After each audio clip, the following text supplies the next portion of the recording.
David Wooding, News of the World's political editor, and Nigel Nelson, political editor at The People. Morning to you both.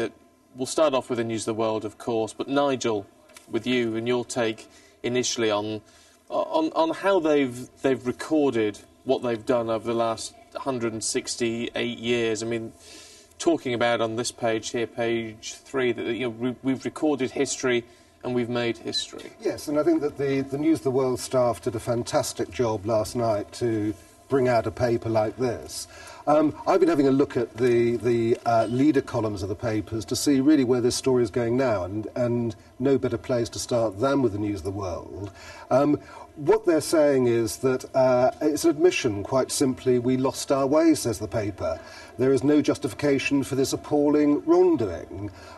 Interestingly, though, that they also say that the Press Complaints Commission should be abolished now. Now, that's something that changes with the papers. Most of the papers are saying that we should keep the PCC, but obviously the issue now of regulation is where this story turns next.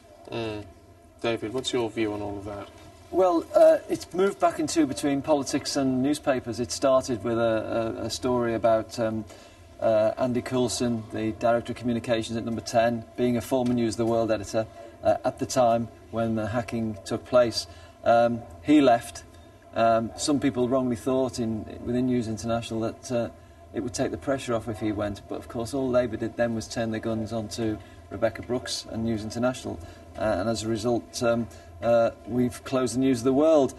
Now it looks like it's being turned back to politics again. I mean, there is still pressure on News International, but it's all about Andy Coulson and now David Cameron's judgment in taking him on. Well, what's your feeling, David, in all of this? And we'll look at what you've picked out here as well, which is some of the campaigns that the News of the World has run over the years. But there is certainly a sense, twice the number of editions being printed today or last night. They're flying off the shelves from what we can see. I mean, do you think all the public anger there has been, and that has been substantial, there's no doubt, but is the sense now that this decision has been made, people are saying, perhaps as Colin pointed out last night, that people don't know what you've got until it's gone? Yes, I mean, it hit me this morning that the paper is no more, but I think next Sunday will be the day when we wake up and there's no News of the World to buy off your shelves. It's a little piece of British culture that's gone. It's a bit like the breakup of the Beatles or the closure of Woolworths or the Concorde stopping. It's something that's been there in our lives. It's been there all my life. My father used to buy it. I always bought it even when I didn't work for it.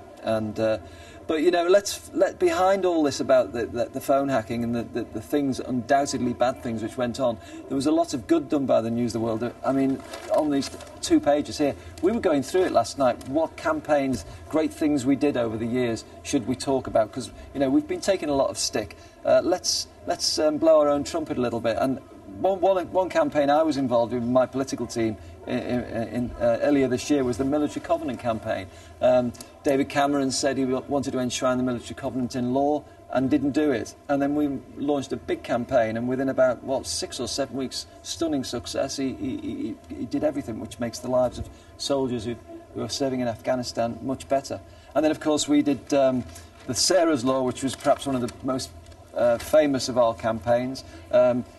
Paedophiles, a big war on paedophiles in the wake of the death of Sarah, the murder of Sarah Payne, and it means that parents have a right to know.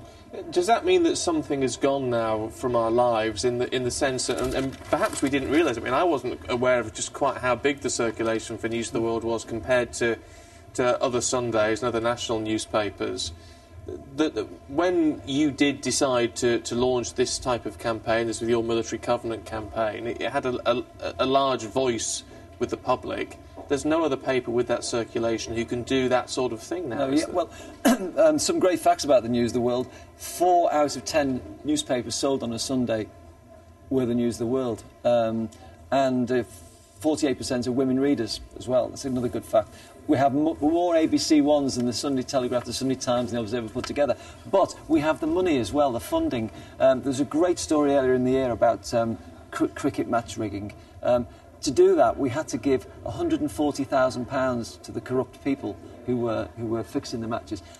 Nigel will know, we've worked on other papers. Yeah. I mean, getting money up front to go and do an investigation like that, it's got to be authorised by the editor and the management. And the News of the World stubbed up 140 grand, and we put all the people and invested the resources in doing it to crack a great story.